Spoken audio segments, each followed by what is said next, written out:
Sir जब मैंने अपना रिजल्ट देखा तो sir I can not believe कि मेरी 5th रैंक आई है। तो सर वो एक्सप्रेस करना इज डिफ़िकल्ट कि उस टाइम मतलब कि मैं अपना सो रहा था, अचानक मतलब फ़ोन बजता है और सर कि वहाँ पे फिर देखता हूँ कि मेरी 5th रैंक आई है।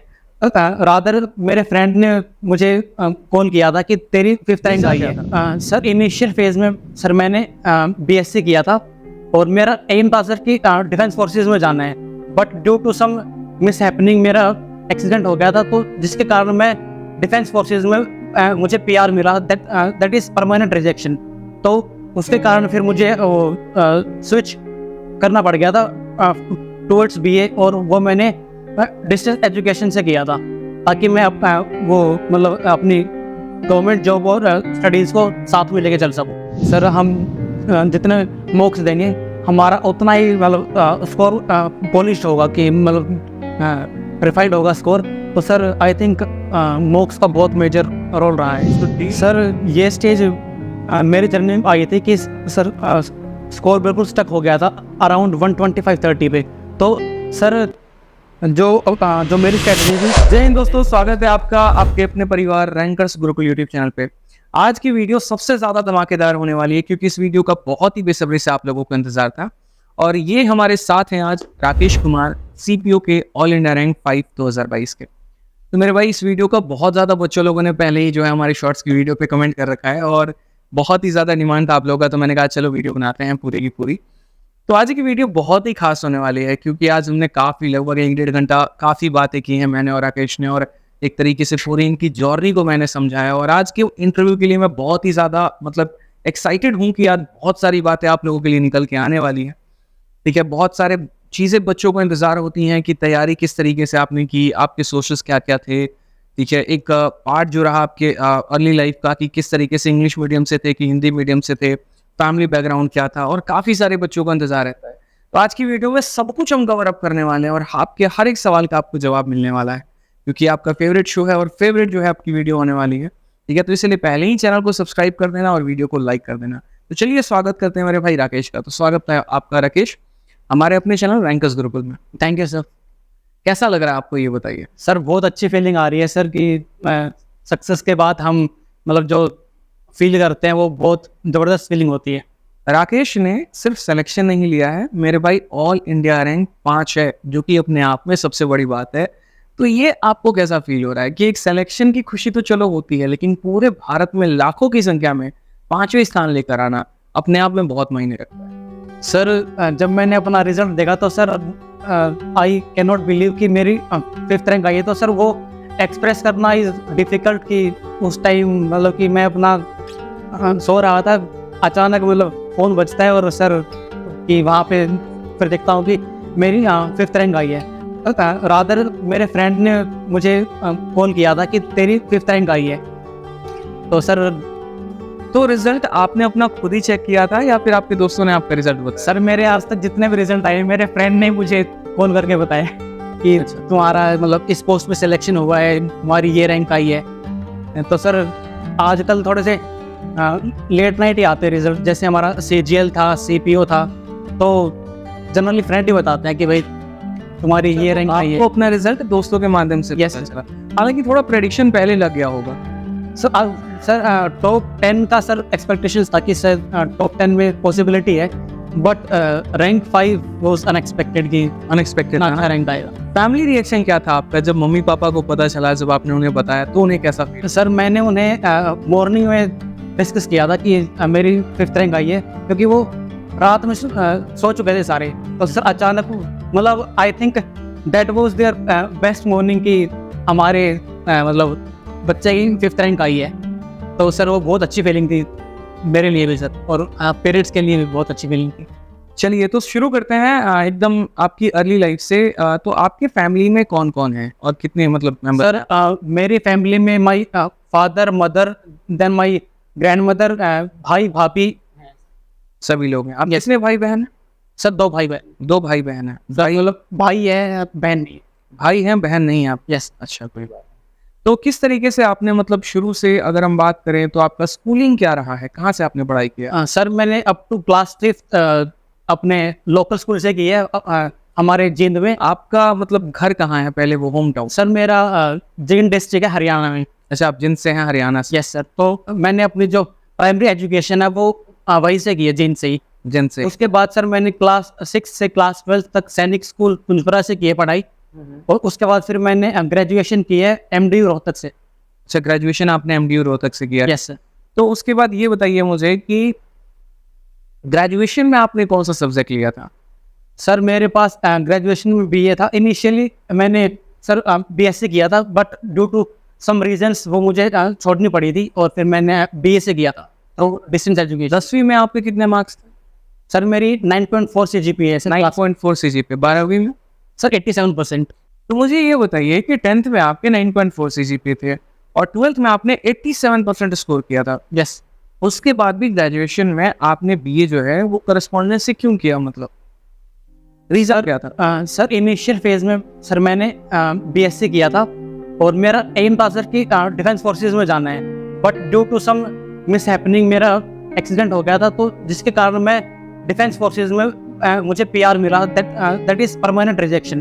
तो उसके कारण फिर मुझे स्विच करना पड़ गया था टुवर्ड्स BA, और वो मैंने डिस्टेंस एजुकेशन से किया था ताकि मैं वो मतलब अपनी गवर्नमेंट जॉब और स्टडीज़ को साथ में लेके चल सकूं। तो मतलब शुरू से आपका जो इच्छा था वो डिफेंस में जाना था, तो Yes, sir. कहीं से आप इंस्पायर हुए थे डिफेंस में जाने के लिए? सर जो मेरी एजुकेशन रही है सर वो सैनिक स्कूल से ही है, और सर जो मेरे फादर है वो आर्मी में ही है, तो वहाँ से सर मुझे मोटिवेशन मिला था कि defence forces is a better option. Defence forces better option है, ठीक। यस। तो जब PR मिला तो उसके बाद थोड़ा सा ऐसा लगा कि यार मैं तो डिफेंस के लिए बना ही नहीं, जिस चीज़ का सपना हमने देखा अपने लाइफ में कि हमें ये जाना है, हमें ये बनना है, वो एक पल के लिए टूट सा गया आपके जो मिसहैपनिंग के कारण। तो फिर सर क्या किया उसके बाद आप? सर मैंने अपने 7 साल सैनिक स्कूल में सर वो डिवोट किए हैं, तो ये बहुत डिफिकल्ट था कि मतलब एकदम से वो सब कुछ हो गया और सर कि जो मेरा ड्रीम था वो शेडेड हो गया। तो सर वो बहुत डिफिकल्ट टाइम था मेरे लिए, बट स्टिल हमें होप रखनी चाहिए कि कुछ वो मिसहैपनिंग क्या था वो, क्योंकि मुझे लग रहा है ऑडियंस को क्यूरियोसिटी भी होगी जानने की कि वो मिसहैपनिंग क्या था ऐसा कि जिसकी वजह से आपका सपना टूट? सर मिस हैपनिंग में सर मेरा एक्सीडेंट हो गया था। मैं बाइक पे था और वो कोई मतलब ट्रक वाला था, तो वहाँ से सर थोड़ा सा एक्सीडेंट हो गया था, तो जिसके कारण जो मेरा राइट हैंड है वहाँ पे थोड़ी सी प्रॉब्लम आ गई थी वेन्स में, तो जिसके कारण फिर वहाँ पे मुझे PR मिला था। तो परमानेंट रिजेक्शन इस कारण आपको मिल गया? Yes sir. फिर वहां से आपने अपने आप को रिकवर कैसे किया? कई सारे ऑप्शंस होते हैं, SSC होता है, UPSC होता है, बैंकिंग होता है, लेकिन आपने CPO को ही क्यों चूज किया? मतलब एक मिलिट्री से लेकर सीधा आर्मी से लेकर डिफेंस से लेकर सीधा CPO में आना, और वो भी CISF को चूज करना। सर मेरा सर जो बैकग्राउंड था सर वो ये अपना डिफेंस वाला ही था, तो वो मेरे लिए सबसे बड़ा मोटिवेशन था कि मुझे टुवर्ड्स डिफेंस से जाना है। जो मतलब ड्रीम्स थे जो हमने स्कूल में देखे थे कि हमारे ड्रेस होगी, देन कंधे पे स्टार्स होंगे, सो वो एक बहुत बड़ा मोटिवेशन था मेरे लिए। बहुत बड़ा मोटिवेशन। तो एक चीज़ और मैं आपसे पूछना चाहूँगा, चूंकि आपकी ऑल इंडिया रैंक 5 है और इसमें आप जो चाहो आपको वो पोस्ट मिल सकता है, लेकिन आपने CISF को ही क्यों चूज किया, ये भी सवाल है मेरा। सर CISF के में जो हमारी वर्क लाइफ होती है वो बहुत बैलेंस होती है, और जो सर वहाँ का माहौल है वो बहुत मतलब लाइक आर्मी टाइप ही है, तो ये बहुत अट्रैक्टिव था मेरे लिए कि थोड़ा CISF का वर्क कल्चर बताएंगे, क्योंकि चूंकि आप कह रहे हो कि CISF जो है ठीक है वो ज़्यादा बेहतर है, मतलब वर्क लाइफ बैलेंस ज़्यादा अच्छा देती है दिल्ली पुलिस के मामले में, क्योंकि आज के समय लोगों का सबसे ज़्यादा क्रेज जो रहता है वो दिल्ली पुलिस SI बनना है, पैसा है, पावर है, सब कुछ है, लेकिन आपने उन चीज़ों को ज़िंदगी में एकदम ठुकरा कर आपने उस चीज़ के ऊपर फोकस किया कि मुझे फॉर फ्यूचर मुझे एक बैलेंस चाहिए मेरे लाइफ में, ठीक है, ताकि मैं अपने फैमिली के साथ अच्छा टाइम स्पेंड कर पाऊँ। तो थोड़ा सा उस वर्क कल्चर के बारे में बताएं कि क्या है ऐसा CISF में कि लोग जाना चाह रहे हैं। सर मेरे बैच में सर आउट ऑफ 65 जो हमारे एस्पिरेंट्स थे, out of them 50 sir group A में है, तो सर जो हमारा ये CISF वाला फैक्टर है कि ये हमें ग्रुप A सर्विस देता है, तो सर ये भी एक बहुत बड़ा मोटिवेशन रहा है मेरे लिए कि ये दिल्ली पुलिस में ऐसा पॉसिबल नहीं है कि हम ग्रुप A तक जा सकते हैं, बट अपना ये हमारा यहाँ पे लाइक BSF और यहाँ पे पॉसिबल है। एक तो- इसमें ये भी है कि CISF में शायद आपको 4 साल के सर्विस के बाद आप असिस्टेंट कमांडेंट Yes, sir. तक भी जा सकते हैं। यस सर, और असिस्टेंट कमांडेंट के बारे में बताएं तो वो आप यूपीएससी क्लियर करके जा सकते हो, यस सर, या फिर CISL में 4 साल की प्रमोशन के बाद। Yes sir. प्रमोशन है या फिर departmental exam? Sir this is through departmental exam की। डिपार्टमेंटल वो एग्जाम सर- अगर आप क्लियर करेंगे तो आप जा पाएंगे। यस सर, प्रमोशन से नहीं है। उसमें सर थोड़ा सा डिले है सर, जैसे लाइक 15 ईयर्स और प्रमोशन से आप 15 साल के बाद बन सकते यस हैं, सर, लेकिन अगर आप डिपार्टमेंटल एग्जाम क्रैक करते हैं तो 4 साल का कमांडेंट आप 4 साल में यस, बन सकते हैं। और बाकी वर्क लाइफ बैलेंस भी बहुत अच्छा है। बहुत अच्छा। चलिए, बहुत अच्छी बात है। तो ये रीजन था आपका अपना चूज करने का। यस ठीक है। और एक चीज़ और कि यहाँ पर आपने प्रिपरेशन शुरू कब किया? मतलब चलो ग्रेजुएशन का फर्स्ट ईयर था, तब आप डिफेंस के पेपर्स दे रहे थे। पहले मैं डिफेंस के बारे में ये जानना चाहूँगा कि डिफेंस के आपने कौन कौन से पेपर दिए थे? सर मैंने NDA CDS दिया है सर। मेरा NDA सर 4 बार क्लियर है और CDS मैंने 2 बार किया है। But sir due to accident जो वहाँ पे जो उनकी रिक्वायरमेंट्स है मेडिकल की, वो सर फुलफिल नहीं हुई, तो वहाँ पे सर मैं आउट हो गया था। देन मैंने CGL CPO के लिए सर प्रिपरेशन स्टार्ट की लास्ट ईयर इन फरवरी 2022। तब से सर मैं इसी फील्ड में हूँ। तो आपने फरवरी 2022 से जो है वो प्रिपरेशन को स्टार्ट किया है। यस ठीक है।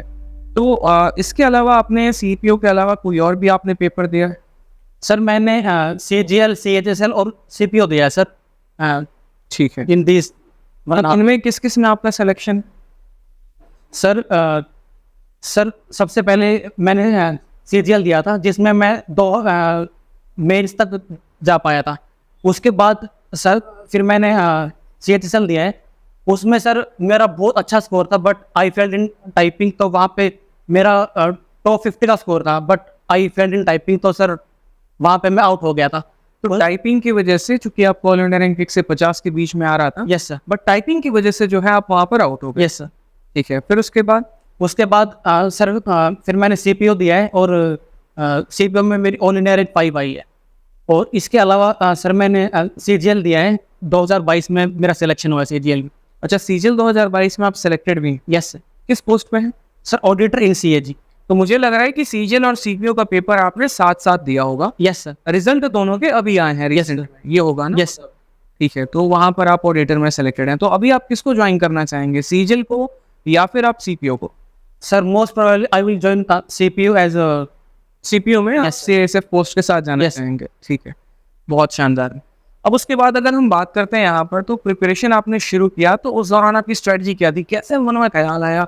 बच्चा बहुत कंफ्यूज रहता है। अगर हम एकदम निचले स्तर से बच्चे के बारे में बात करें, मैं एक स्टूडेंट हूँ, मुझे कुछ नहीं आता, लेकिन मेरा सपना है सरकारी नौकरी निकालना। ठीक है, तो मैं वहाँ पर कैसे चूज करूंगा कि हाँ मुझे पढ़ना कैसे है, सिलेबस का पता कैसे चला आपको, Tier 1 होता है, Tier 2 होता है, इनके बारे में जो बेसिक जानकारी है, अभी हम सोर्सेस के बारे में नहीं जा रहे, बट वो बेसिक जानकारी कि पता कैसे चले बच्चे को, जिसके मन में अभी 12वीं पास बच्चा है, जिज्ञासा है उसको कि मुझे सरकारी नौकरी लेना है, तो पता कैसे चला सोर्स को? सर सोर्सेज के लिए सर एक मेरा फ्रेंड है, वो सर ऑलरेडी CGL में था, मतलब इसकी प्रिपरेशन फेज में था, तो सर उन्होंने मुझे सजेस्ट किया था कि मतलब ये थोड़ा सा इजी पड़ता है as compare to other like defence forces और जो हमारा UPSC होता है। तो सर वहाँ से मुझे सर गाइडेंस मिली थी कि CPO CGL भी देना चाहिए। तो आपके अपने दोस्त के माध्यम से पता चला कि आपको CGL का एक पेपर होता है और वहाँ पर इस तरीके से तैयारी होती है। यस। तो धीरे धीरे फिर सर्च करते करते CPO के बारे में भी और बाकी एग्जाम्स के बारे में भी आपको पता चल गया। ठीक है, तो CPO के बारे में सबसे पहले जो आपको पता चला, हालांकि CPO के बारे में हम बता दें तो CPO में मेरे भाई BSF में, CISF में, CRPF में, दिल्ली पुलिस में, सभी में आप सब इंस्पेक्टर के पोस्ट में आप मतलब जो है वो बहाली निकलती है। और ये बहाली SSC निकालती है, यानी स्टाफ सिलेक्शन कमीशन। SSC के माध्यम से ये सभी वैकेंसी निकलती हैं और SSC इनको फिल करती है। ये जो पेपर होता है आपका 2 लेवल में होता है। एक तो लेवल 1 हो गया जिसको हम Tier 1 बोलते हैं, जिसमें मैथ, इंग्लिश, रीजनिंग और GS चारों के 50-50 सवाल आते हैं और 200 क्वेश्चन का मतलब 200 नंबर का पेपर हो गया। पहले इसकी जो नेगेटिव मार्किंग होती थी वो 1/4 होती थी, अब इसकी नेगेटिव मार्किंग 1/3 हो रही है। इसके बाद अगर आप Tier 1 क्वालिफाई कर लेते हैं तो आपको फिजिकल के लिए बुलाया जाता है। फिजिकल जो टेस्ट होता है उसमें अब आपके टोटल 3 पार्ट होते हैं। पहला आपका 16, देखिए मेल का अलग होता है, फीमेल का अलग होता है, दोनों के क्राइटेरिया अलग अलग होते हैं। हालांकि इसके बारे में मैंने अभी जो आई बटन पर आएगा वो पूरा, मैंने इस पर क्लिक करिएगा, आपको मिल जाएगा पूरी जानकारी। ठीक है। फीमेल का अलग होता है, मेल का अलग क्राइटेरिया होता है, हाइट भी हो गया, चेस्ट भी हो गया, रनिंग भी हो गया, सभी चीजें। फिजिकल में 3 चीजें होती हैं, 2 चीजें होती हैं, एक पीटी होता है और एक पीएसएम होता है। पीटी का मतलब फिजिकल एंड्योरेंस टेस्ट मेरे भाई, जिससे 1600 मीटर का आपका रेस हो गया, हाई जंप हो गया, लॉन्ग जंप हो गया और शॉर्ट पुट हो गया। ये 4 चीजें होती हैं, सभी के सभी क्वालिफाइंग होते हैं, इनके नंबर कुछ भी ऐड नहीं होता है। जब ये चारों चीजें आप क्वालिफाई कर लेते हो तो ये चारों चीजों के बाद फिर आपका मेरिट निकलता है। मेरिट का इन द सेंस की मतलब आपका जिन लोगों ने फिजिकल को क्वालिफाई कर लिया, फिर उसके बाद वही लोग मेंस पेपर दे पाते हैं। जो मेंस का पेपर होता है मात्र इंग्लिश का होता है और इसमें 200 नंबर का पेपर होता है, ठीक है। 200 सवाल आते हैं और हर एक सवाल एक नंबर का रहता है आपका। तो टीयर 1 और टीयर 2 दोनों का मिला के कट ऑफ बनता है। मेल का अलग कट ऑफ जाता है, फीमेल का अलग कट ऑफ जाता है और उसके आधार पर आपका दिल्ली पुलिस में, सीआईएसएफ में, सीआरपीएफ में, आईटीबीपी में और पीएसएफ में, इन सभी में सिलेक्शन किए जाते हैं, ठीक है। तो ये आपके सीपीओ की छोटी सी जानकारी थी। अब सीपीओ का टीयर 1 के बारे में अगर हम बात करते हैं तो टीयर 1 में चूंकि आपको पता है 4 सब्जेक्ट है, तो उसमें सब्जेक्ट वाइज स्ट्रेटजी आपने कैसे अपनाया है। जैसे सबसे पहले अगर हम मैथ्स के बारे में बात करें तो मैथ्स का सोर्स आपका क्या है? सर जब मैंने अपनी प्रेपरेशन स्टार्ट करी तो सर मैंने अपने वो मॉक्स दिए थे, तो सर वहाँ पे मुझे डिफरेंस फील हुआ कि जो हमारा कंपटीशन होता है और जो हमारे मतलब जो क्लासेस की वो होती है तो वो थोड़ी सी डिफरेंट होती है। तो सर फिर मैंने वहाँ से यूट्यूब पे सर्च किया और वहाँ पे मुझे फिर सर की वीडियोस मिली और फिर मैं वहाँ से मैंने इंस्पायर होकर फिर सर का वीओडी बैच लिया और फिर वहाँ से मैंने कवर किया सारा सिलेबस। उसके एडिशन में सर जो सर शीट्स देते हैं और जो हमारे PYQs होते हैं वो मैंने कवर किए।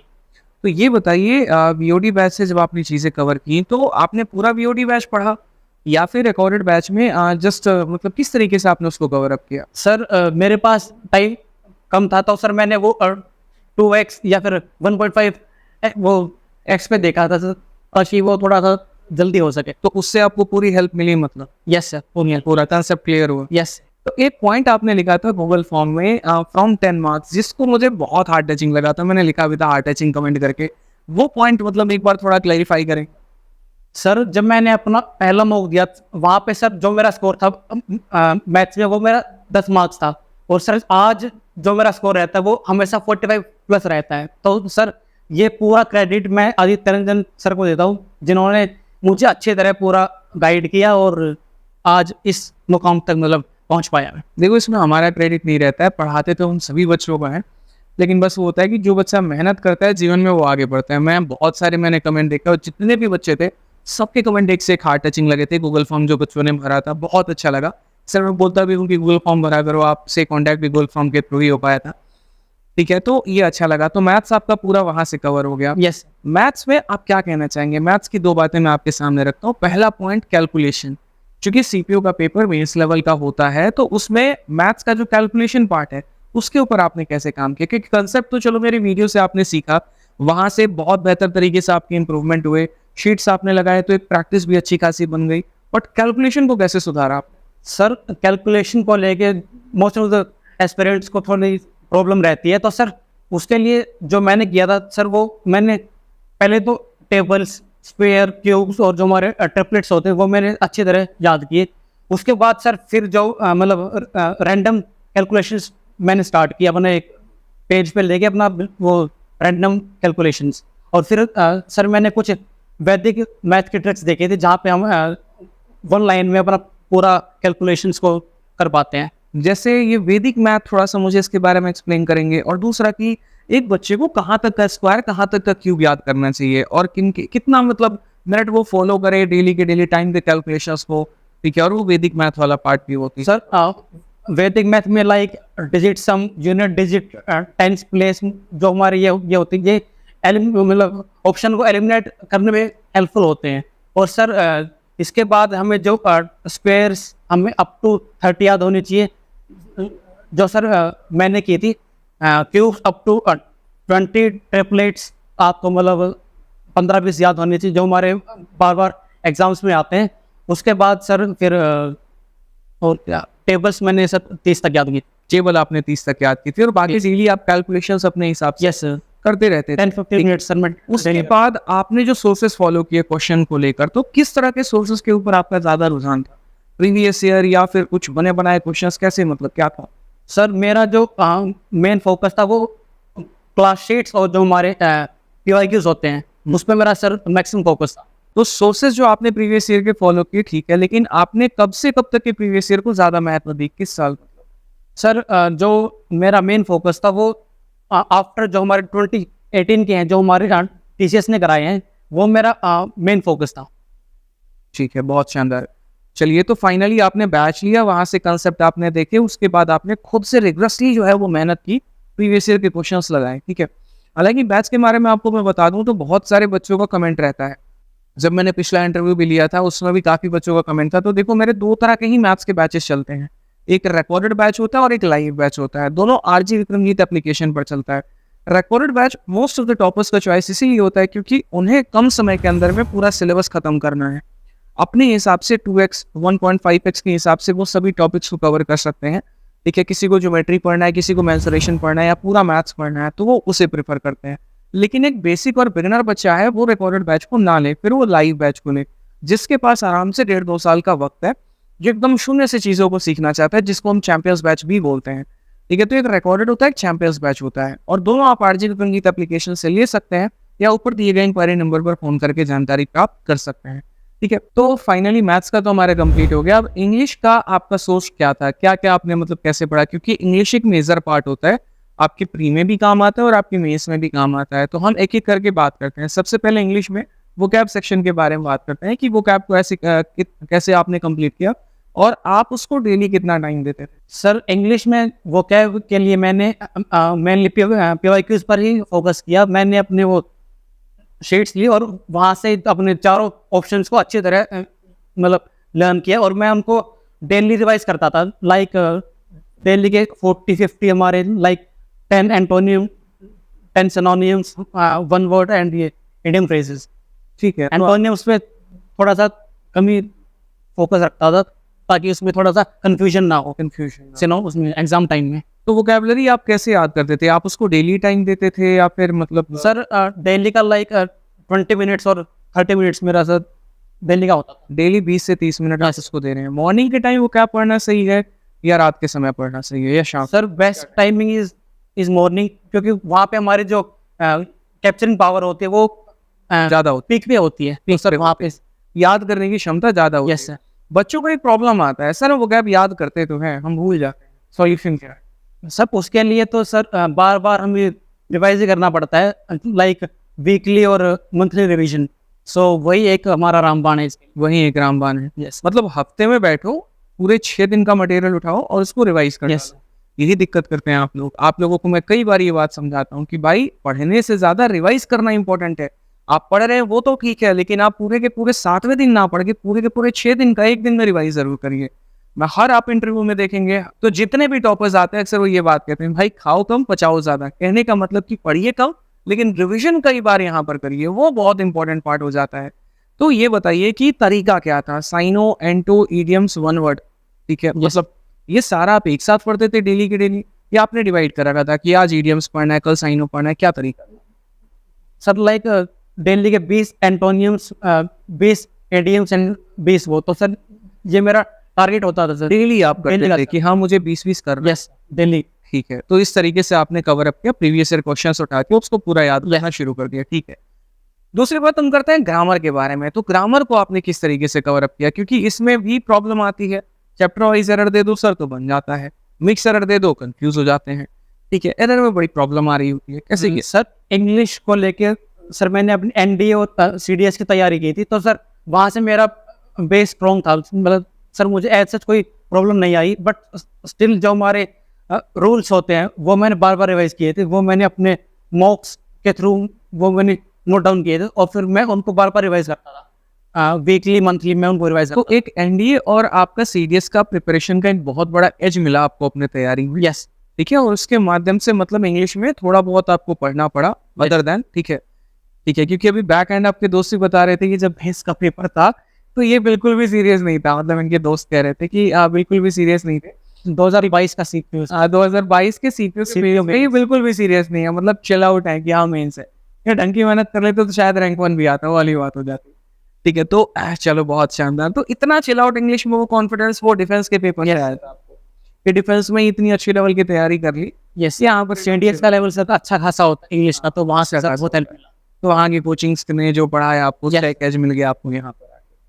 ठीक है, तो कॉम्प्रिहेंशन वाला पार्ट भी लगभग आपको वहीं से कवर अप हो गया। Yes sir, newspaper reading sir मैंने स्टार्ट की थी, तो वहाँ से भी बहुत हेल्प मिली। न्यूज़पेपर रीडिंग के बारे में क्या कहना है? बच्चों को कई को लगता है कि न्यूज़पेपर रीडिंग सही है, कई को लगता है कि नहीं है। ठीक है, लेकिन न्यूज़पेपर रीडिंग कोई बच्चा करे तो कैसे करे? मानो मैंने सरकारी स्कूल से पढ़ा हूँ, मैं हिंदी मीडियम का छात्र हूँ, या नहीं पढ़ा सरकारी से, लेकिन भाई हमारे इंग्लिश इतनी बढ़िया नहीं है, तो हम क्या सीधा द हिंदू का एडिटोरियल उठा लें, इंडियन एक्सप्रेस उठा लें, कैसे करें हम? सर इसके लिए जो हम NCERT क्लास 6 7 से स्टार्ट कर सकते हैं। उसके बाद फिर हम जो हमारे न्यूज़पेपर होते हैं like the Tribune, Indian express, ये थोड़े से इजी होते हैं, तो आप वहाँ से भी स्टार्ट कर सकते हैं। मतलब आपका कहना है तो हिंदू पे डायरेक्ट जंप मत करो, वो थोड़ा सा सर टेक्निकल होता है, तो थोड़ा उस टेक्निकल करके थोड़ा टफ होता है फॉर बिगिनर्स। ठीक है, तो उस तरीके से आप कवर कर सकते हैं। क्या न्यूज़पेपर रीडिंग को फायदेमंद आप मानते हैं? सर न्यूज़पेपर रीडिंग से बहुत हेल्प मिलती है, like in comprehension, cloze test, PQRS, वहाँ पे सर इसका बहुत मेजर रोल होता है। बहुत मेजर रोल और होता है। आजकल सर ये बहुत इनके जो सर जो वेटेज है वो बहुत ज़्यादा हो गई है बहुत ज्यादा। आफ्टर। एक चीज मैं और बोलूंगा न्यूज़पेपर रीडिंग के बारे में, जो मैंने टिप्स फॉलो किया था वो ये था कि देखो न्यूज़पेपर रीडिंग के डायरेक्ट बेनिफिट तो होते ही होते हैं, आप चाहे कुछ भी कर लीजिए। अब असल में दिक्कत लोगों को ये है ना कि वो एक ही दिन में किसी भी चीज का रिजल्ट चाहते हैं, आज पढ़ा कल हमारा अंग्रेजी सुधर जाए, ऐसा नहीं होता है। आप उसको पढ़ते चले जाइए और महीनों तक पढ़िए, धीरे धीरे धीरे धीरे करके सुधार आएगा। अब शुरू में ऐसा भी नहीं करना है कि एक न्यूज़पेपर लिए और 4 घंटा, आज भाई ने बोला न्यूज़पेपर पढ़ना है तो न्यूज़पेपर पढ़ेंगे, डिक्शनरी से वर्ड टू वर्ड मैच करके लिख रहे हैं, ऐसा नहीं है। एक आर्टिकल 2 आर्टिकल उठाओ, ठीक है, कोई भी एक आर्टिकल जो आपके मनपसंद का है, मानो स्पोर्ट्स सेक्शन आपको अच्छा लगता है, वो आपने उठाया, आपने उसको पढ़ा, जो 2-4 बातें समझ में नहीं आई आपने उसको अंडरलाइन किया और उसको दोनों जो है आपने पूरा का पूरा पढ़ लिया। खुद से पढ़ो, ना कि किसी की वीडियो को देखो या कुछ और सोर्सेस को, क्योंकि खुद से पढ़ने में ट्रस्ट बढ़ता है, जानकारी और ज्यादा ऊपर तक जाती है। शुरू में सहारा ले सकते हैं समझने के लिए, बट एट द एंड अपनी रीडिंग हैबिट की आदत खुद ही डाले, उससे आपको ज्यादा फायदा पहुंचेगा।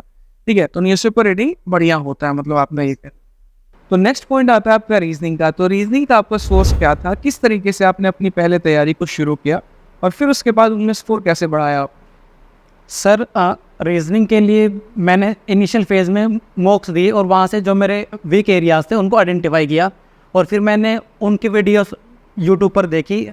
जैसे हमारे RG विक्रमजीत सर हैं, तो मैंने वहाँ से वीडियोस को फॉलो किया, और देन मैक्सिमम मैंने वहाँ पे मॉक्स दिए, और वहाँ से जो उसका टाइम है वो मैंने कम किया। तो आपका ये कहना है कि जो कंसेप्ट्स आपके थोड़े से वीक हो गए तो आपने विक्रमजीत सर की वीडियो से उसको पूरा कवर अप करके, यस सर, और बाकी जो पॉइंट हो गया मॉक से आपने स्पीड बढ़ाई। यस। तो पहले आपने सबसे पहला पेपर जो रीजनिंग का दिया था, तो वो कितना टाइम में आपका कंप्लीट हुआ?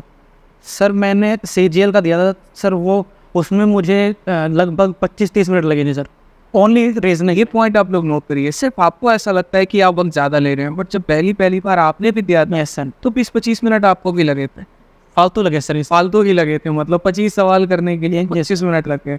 उस चीज़ को कैसे कम करके लेके आए आप? सर उसके लिए सर मैंने मैक्सिमम मॉक्स दिए, like sectional mocks, chapter test होते हैं हमारे सर, वो मैंने बहुत ज़्यादा दिए, वो आपने ज़्यादा दिया और बाकी सारे कंसेप्ट्स को अपने वहाँ से यस सर क्लियर किया। मतलब रफ्तार की जो बात है वो आपके सेक्शनल टेस्ट से ही है सर, चैप्टर टेस्ट और जो ये चैप्टर टेस्ट से आई। तो रीजनिंग में आपको ये है कि आराम से कंसेप्ट को सीखिए पहले और उसके बाद दबा कर उसकी प्रैक्टिस की। बहुत अच्छा, ठीक है। नेक्स्ट बात करते हैं हम जीएस के बारे में। तो जीएस में आपके 3 पार्ट होते हैं, करंट अफेयर, स्टैटिक और आपका मेन जीएस हो जाता है।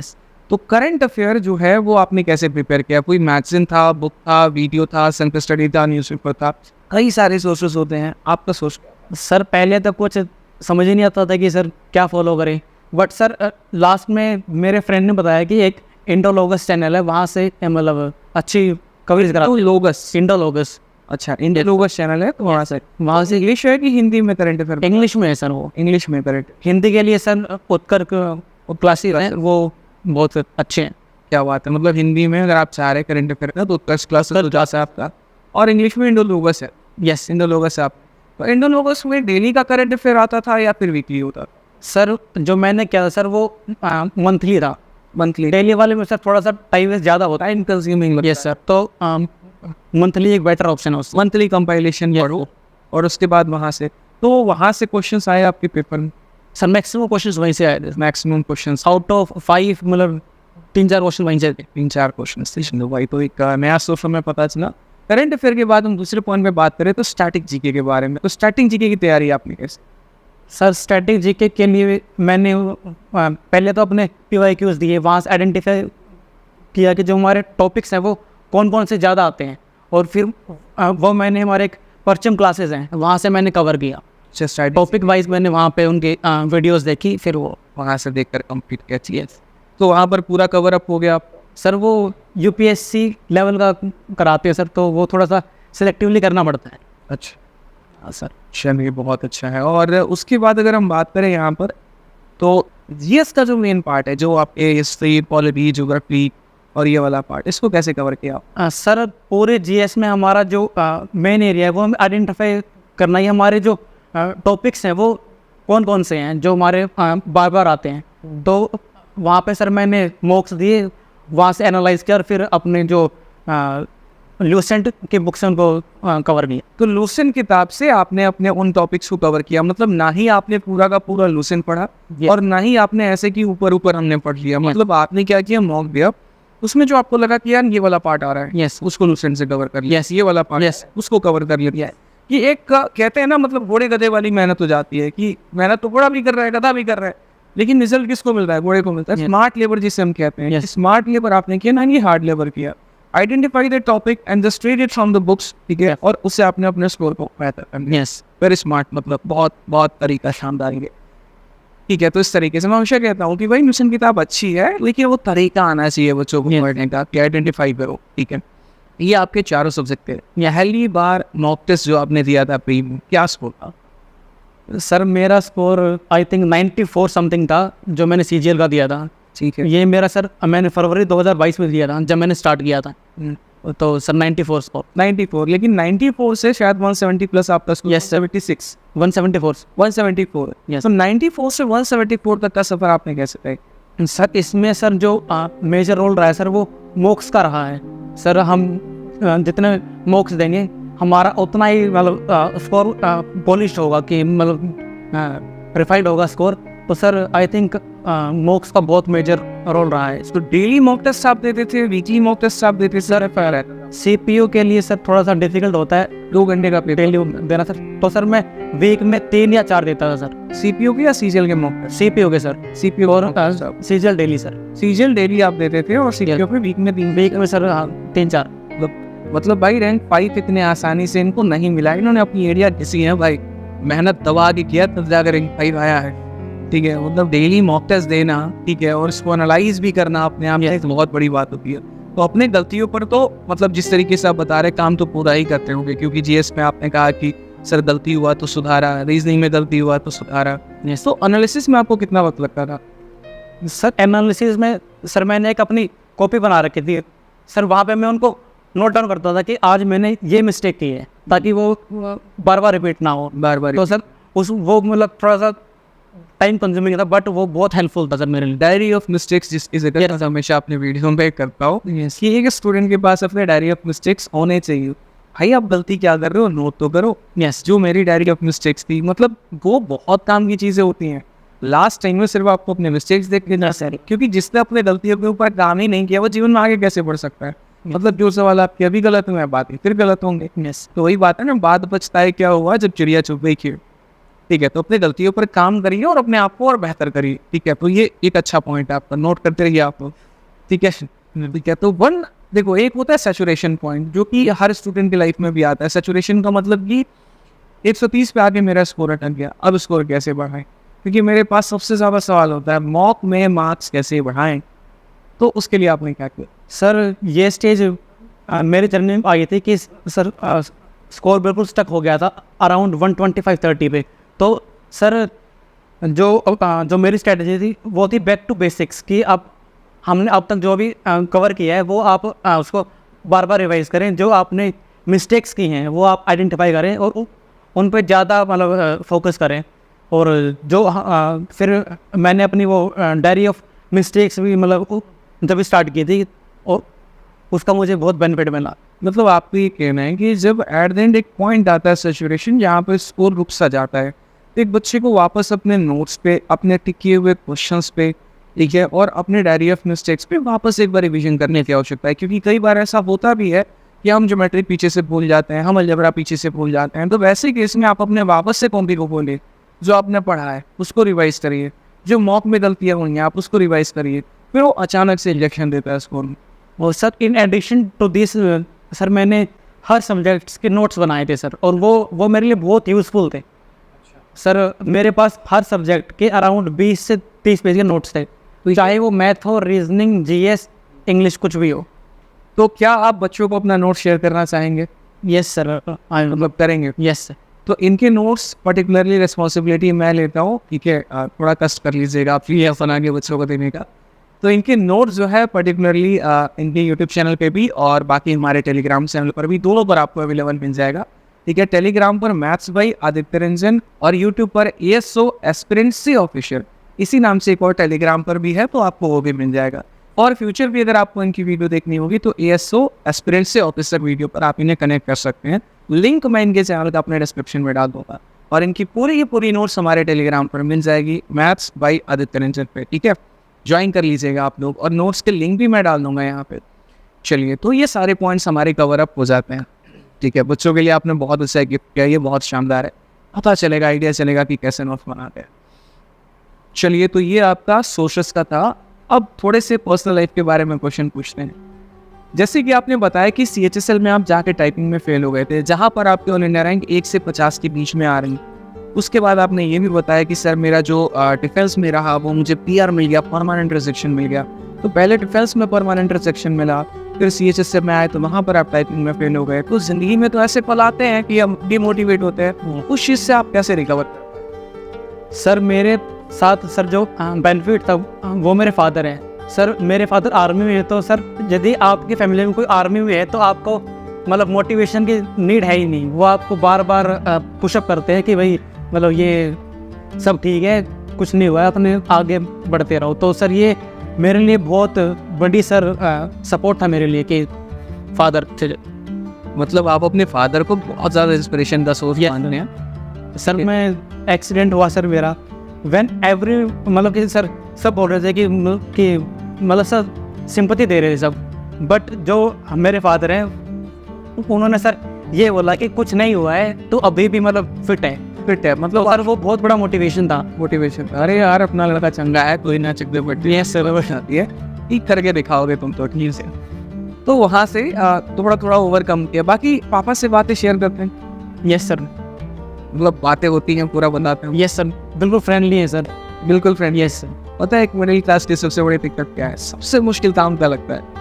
सबसे मुश्किल काम ये है ना कि अपने पापा को हक करके बोलना कि हाँ मुझे ये प्रॉब्लम है। एक मिडिल क्लास के लिए सबसे मुश्किल टास्क लगता है, मतलब मुझे बहुत टफ लगता है।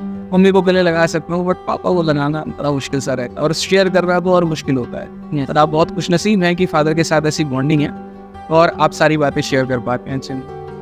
जिंदगी में क्या कोई ऐसा आपका दोस्त है जिसके वजह से थोड़ा सा लाइफ में आपको और मोटिवेशन मिला हो, या फिर सर मेरे आगे बढ़े? स्कूल के फ्रेंड हैं, कॉलेज के फ्रेंड हैं, और मुझे SSC की मतलब दुनिया में लॉन्च करने वाले मेरे कॉलेज फ्रेंड हैं।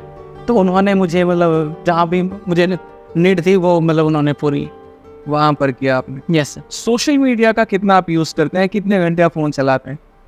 सर सोशल मीडिया का सर मैं यूज़ करता हूँ जब मैं बिल्कुल बोर हो चुका हूँ कि सर पढ़ाई में मन नहीं कर रहा है, तो सर इंस्टाग्राम या फिर कुछ। मतलब सब पर आप एक्टिव हैं? यस, इंस्टाग्राम, फेसबुक हर लगभग चलाते हैं? फेसबुक पे नहीं है सर, इंस्टाग्राम और ये अपना जो रील्स देखते हैं? यस।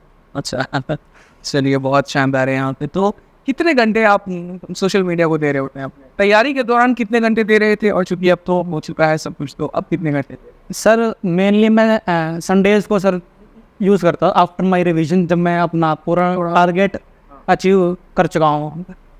तो सर मैं अपने जो इंस्टाग्राम वगैरह है वो मैं मेनली वीकेंड्स पे ही मतलब यूज़ करता था, ताकि वो एज अ रिफ्रेशमेंट काम करे और हमें मतलब नेक्स्ट टारगेट के लिए थोड़ा सा बूस्टअप मिले। चलिए, तो इस तरीके से आप जो है सोशल मीडिया का यूज़ करते थे। ये क्या जीवन में कोई और महिला मित्र भी है आपके?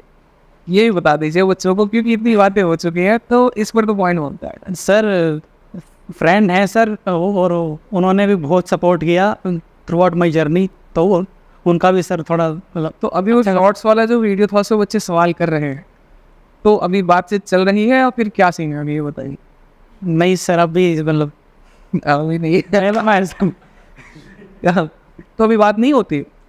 नहीं सर, अभी नहीं होते हैं। क्यों, मतलब उल्टी कहानी है यहाँ पर लोगों की, गवर्नमेंट जॉब लगने के बाद छोड़ा हुआ प्यार वापस से आ जाता है, आपकी केस में तो उल्टा हो रहा है। पता नहीं तो क्या बात हो पाती है आपको? सर अब नहीं हो पाती है सर, अभी मतलब कि नहीं होती। नहीं। चलिए ठीक है, होता है जब हम अपने लक्ष्य के पीछे भागते हैं तो उसके साथ कई सारे लोग छूट जाते हैं। बाकी मैं उम्मीद करूंगा कि वापस से अपनी ज़िंदगी में कुछ अच्छा हो, ठीक है, बढ़िया हो, और बहुत सारी शुभकामनाएं हैं मेरी। अब एक चीज़ और, यहाँ पर जब कोई एक एस्पिरेंट डीमोटिवेट हो रहा है अपने लाइफ, जब वहाँ पर उसको काफ़ी ज़्यादा निराशा होती है, ठीक है, डाउन फील करता है, क्योंकि आज के समय बच्चों की कई सारे प्रॉब्लम्स हैं, फाइनेंशियल इश्यूज़ हैं, ठीक है, उसके बाद सोशल इश्यूज़ हैं, मतलब ठीक है, घर परिवार में भी काफ़ी दिक्कतें आती हैं, एक रोज़मर्रा की ज़िंदगी में काफ़ी सारे संघर्ष चल रहा होता है, इंसान बाहर के लोगों से भी लड़ता है, अंदर के लोगों से भी लड़ता है, ठीक है, मतलब अपने आप से लड़ रहा होता है कई सारी मुसीबतों से, पड़ोसी बताने जो होते हैं वो अलग होते हैं, तो उससे कैसे ओवरकम किया? क्या आपके पेज में ऐसा आया था, और आया तो कैसे किया? सर डिमोटिवेशन आता है सर, जब मतलब स्कोर स्टक हो जाता है तो सर बिल्कुल लो फील होता है। तो सर उस टाइम पे मैं अपना सो जाता था कि अपना सो जाओ, और वो सर फिर माइंड थोड़ा सा काम हो जाता है, तो सर मैं सो जाता था सर। और नैप लेते हैं, जैसे मेरा भी अक्सर ऐसा रहता है कि जब मैं बहुत ज़्यादा सोचना शुरू कर देता हूँ तो मैं 15 मिनट की पावर नैप ले लेता हूँ। यस थोड़ा उसमें दिमाग शांत हो जाता है और फिर आप रिफ्रेश फील करते हैं, थोड़ा सा अच्छा लगता है आपको। Yes sir. ठीक है, ये होता है। तो आप ये बताइए, चूंकि आपने ऑल इंडिया रैंक 5 हासिल किया है, तो इस ऑल इंडिया रैंक 5 लाने के लिए किसी बच्चे को क्या करना होगा? 5 छोड़ो, अगर इसको 1 से 10 तक लेकर आना है, क्या करना होगा? सर सबसे ज़रूरी हमारी कंसिस्टेंसी है। यदि हम कंसिस्टेंट है तो हम मतलब जो हम कैप्चर करेंगे वो तो थोड़ा ज़्यादा होगा।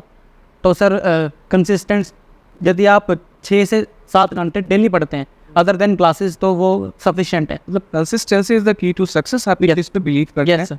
और आप ये मानते हैं कि भाई वही बात है कि डेली थोड़ा थोड़ा करो, लेकिन बस करते रहो। यस। कहने का मतलब आपकी मेहनत जारी रहनी चाहिए, और क्लासेस के अलावा 5-6 घंटे पढ़ो, लेकिन वो डेडिकेटेड पूरा का पूरा फुल्ली डेडिकेटेड हो। ऐसा नहीं कि हम पढ़ रहे हैं दिमाग नहीं होते। यस, ऐसा नहीं होना चाहिए। और कितने घंटे पढ़ाई करने से आपको लगता है सिलेक्शन? सर 6-7 घंटे सर सफिशिएंट है। 6-7 घंटे पढ़ने से सिलेक्शन होगा। और बच्चों को आप क्या मैसेज देना चाहेंगे? चूँकि अब इस इंटरव्यू को हम लोग एंड करेंगे, तो बच्चों को मैसेज क्या देना चाहेंगे? सर आजकल हम क्या देखते हैं कि हमारी जो नंबर ऑफ वैकेंसीज है वो बहुत डाउन हो गई हैं, तो जिसके कारण जो हमारे एस्पिरेंट्स है वो बहुत लो फील करते हैं कि वैकेंसीज बहुत कम है। बट यदि आप मेहनत करेंगे, यदि आप डेडिकेटेड है, तो आप 100 में भी अपना प्लेस मतलब बना लेंगे। तो आप वैकेंसीज को छोड़ के अपने हार्ड वर्क पर बिलीव करें, ताकि आपको भी सक्सेस बहुत जल्द मिले। ठीक है, देखिए, तो आप लोगों से एक बात मैं कहना चाहूँगा कि इन्होंने ज़िंदगी में बहुत मेहनत किया है, ठीक है, एक फादर इनकी रोल मॉडल रहे हैं, और ज़िंदगी में इन्होंने मेहनत को ही सब कुछ माना है कि अगर हम मेहनत करते हैं और ईमानदारी के साथ करते हैं, अपने सभी सब्जेक्ट को अच्छे तरीके से, प्यार तरीके से जो है समझते हैं, उसके ऊपर हम जो है फोकस करते चलते हैं, अपने टारगेट्स को बनाते हैं और संडे को उसको पूरा करते हैं, तो वो जो होता है वो आपको की टू सक्सेस लेकर जाता है। आप लोगों से भी मेरा इतना कहना होगा कि इस इंटरव्यू से मुझे लगता है कि आपने बहुत कुछ सीखा होगा। आपके भी आप जितने सवाल कर सकते थे वो हमने इसे पूछा, और उन्होंने बहुत प्यार तरीके से इसका आंसर दिया, और वाकई में मुझे बहुत मज़ा आया ये इंटरव्यू लेकर, ठीक है, जो कि मेरा हमेशा मन की इच्छा होती थी। बहुत सारे स्टूडेंट्स के हमने इंटरव्यू लिए, but this was one of the best interview in my life, in my career, ठीक है, बहुत अच्छा लगा। आप लोगों से बस मैं इतना कहना चाहूँगा कि देखो यार, मेहनत करो ज़िंदगी में, ठीक है, जो भी है ना, जो भी पाना है ना यार, वो मेहनत की वजह से ही वो पाना है। इसी पर एक छोटा सा पॉइंट जो मुझे याद आ गया कि पड़ोसियों को मिठाई खिलाए कि नहीं खिलाया?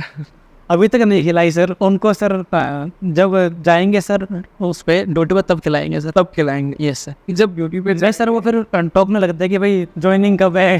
तो आप लोग भी मेहनत करो, जीवन में बहुत आगे बढ़ो, और लोगों को मुंह से जवाब नहीं देना, अपने सिलेक्शन से जवाब देना, ठीक है, जिस तरीके से अभी मैं दे रहा हूँ। तो यहाँ पर इतना ही ध्यान रखिए बस कि मेहनत करो, काबिल बनो, कामयाब बनो, और उसके बाद जो है तब लोगों को जवाब दो। मुझे कुछ भी नहीं बोलना, शांत बने रहना, स्पॉन्ज की तरह दबे रहना, और एक दिन आपकी सफलता जो है वो शोर मचाएगी। ठीक है, वाइंड अप करेंगे इस इंटरव्यू को मेरे भाई। जो भी अच्छा लगा या जो भी पॉइंट लगा वीडियो के कमेंट बॉक्स में ज़रूर बताना, और अगर आप इनसे कोई भी सवाल पूछना चाहते हैं तो कमेंट बॉक्स में ज़रूर लिख देना, ठीक है। वीडियो को लाइक करना, चैनल को सब्सक्राइब करना और हर किसी को शेयर करना, ताकि हमारी भी मोटिवेशन बने और अगला इंटरव्यू इससे भी और ज़बरदस्त लेकर आए भाई, ठीक है। तो वाइंड अप करते हैं, बहुत अच्छा लगा आपके लिए, ठीक है, और बहुत बहुत धन्यवाद भाई।